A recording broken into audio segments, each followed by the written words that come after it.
ډېر نوموړي لوبغاړي چې په زرګونو په لکونو په کروڑونو خپل مینوال لري، نه صرف په پاکستان کې لري په افغانستان کې لري. یو داسې لوبغاړی چې د لر او بر ټول پښتانه د هغه په لبو باندې ویاړ کوي. موږ سره ولاړ دی د ارزان دپاره د شمشاد ټلویزیون لپاره ډېر د فخر او ډېر د ویاړ خبره ګڼم چې شاهد خان افریدی ورور به موږ سره خبرې کوي. ستړي مه شئ، په خیر راغلئ. السلام علیکم جی. په نننۍ لوبه باندې ستاسو تبصره څه ده؟ نن میچ وشو. ما خیال کې ټول نه ښه خبره ده د افغانستان ټیم والا نه لومه احتماله بهتر ولګېدو. دغو کې لږ ډېر پلیران دي چې ډېر ښه او ډېر پازیټیو مشغولېږي او دا نن سبا کرکټ ډیمانډ دی. نو ما خیال کې که دغو انداسې خپل فټنس لیول ښه کړي او نور ښه پرفارمنسز ورکړي، دغو کانفیډنس لیول به های شي، څومره ډېر کرکټ کوي ماره به دغو له فایده ملويږي. نو ما خیال کې نن ډېر ښه مشغول شو. بیټینګ اسپیشلی دغه وکټ باندې ډېر ښه بیټینګ یې وکړه او یو ښه ټوټل یې ور کړه او پاکستان غونډه غاټ ټیم لا چې کوم ورلد کې سیکنډ نمبر باندې 2020 کې د هغو خلاف دا ښه پرفارمنس بیا هغو بالرز ډېر ښه زوینو کې ګیندونه وکړو. نو ما خیال کې اوورال ښه افرټ و. ډېر د ټوله دنیا کې ګرځېدلې لوبې کوي.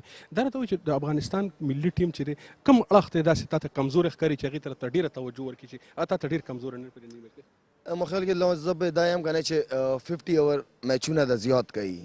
20 اوور کې خو بالکل مطلب دا چې ډېر زیات پازیټیو گیم وي او بیټسمین خپل ټیکنیک هم نه هغه کوی شي او چې کوم ټیکنیک والا بیټسمین وي هم پورا ټایم نه خستی شي. نو چې څومره لمبا اوور والا بیټینګ میچونه کوي ماره به هغه کې امپروومنټ درسي او نور چې کوم زیات ایج والا دي ما خیال کې هغونه ښه دي چې ینګسټرز نوي وړکي پکې راولي اور چې هغه له اپورچونیټي ملا شي هغه پرفارم وکړي او نوي وړکو کې ډېر ښه بیټسمینان میډل آرډر کې وو دغه ډېر ښه ټیکنیک دی او 50 اوور چې څومره کوي هغه 50 اوور واجنه دغه 2020 به نور زیات امپروو شي. دا اوس په ستا خو ډېر زیات مینوال دی په افغانستان کې، ته هغوی ته څه وایي چې لکه په افغانستان کې د کرکټ د ودې لپاره څه وکړي، په کلو کې په ښارونو کې په هغې کې داسې ګراونډونه جوړ کړي په هغې کې لوبې وکړي، څه د افغانستان کرکټ د ودې؟ ما خیال کې افغانستان گورنمنٹ باندې ډېره غټه ریسپانسبلیټي ده. ټیک ده تاسو خپل سیاست کوو هر شی کوو لیکن چې دا کم ویډ کې دي دا کم ځوانان دي دغو له الله طرفه نه اپورچونیټي ملو دی الله طرفه نه دغو له پکار دي چې اویل کی اور گورنمنٹ له پکار دی چې ښه اکیډمیز وې ته ملو کی دغو له هر قسم فیسلټیز ورکي. ما خیال کې دا یو دغو کې ښه شی دا دی چې یو جذبې نه مشغولېږي.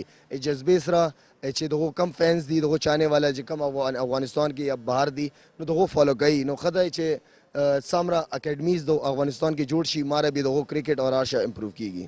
تاسو به سوره نور کرکټ کوئ، سورو کاله اراده وته شته لیکن باسې ته چې هر نه کله تانګ شي زه به پرېږدم کرکټ. نور ستا خو دومره مینوال دي چې ته راځي نو زړونه خلکو چې کمونه ګرم شي. ته وایې چې لکه اندازه سوره د 15 کاله به نور وکړي؟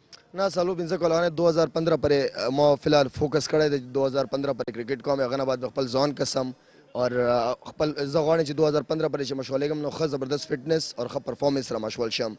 زبردستي په ټیم باندې بوج نه جوړېدل غواړم. پښتون سړی یم څنګه مشغولېږم ما خپله یوه طریقه ده او هغې طریقې نه به یې مشغولېږم مخکې.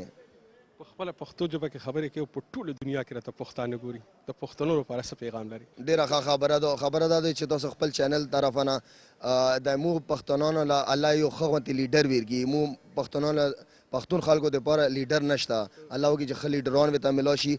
موږ پښتون غوندې خلک چې هم نشته او ما خیال کې زه خو ډېر فخر کوم چې موږ مشران ټول افغانستان سره تعلق دی خلکو سره مشران بزرګان چې کله هم حالات خراب وای نو موږ مشران همیشه افغانستان له تلو جرګې په شکل کې اور الحمدلله ډېر زیات موږ خالتي هلته نه موږ خپلوان اوسېږي اور انشاءالله ډېر زر به زه افغانستان له چکر لګزمي لګوم. ستا ډېره مننه چې تا زموږ لپاره دا وخت راکړه موږ سره دې خبرې وکړې. ډېره مهرباني تاسو ډېره مهرباني پښتون سړی وې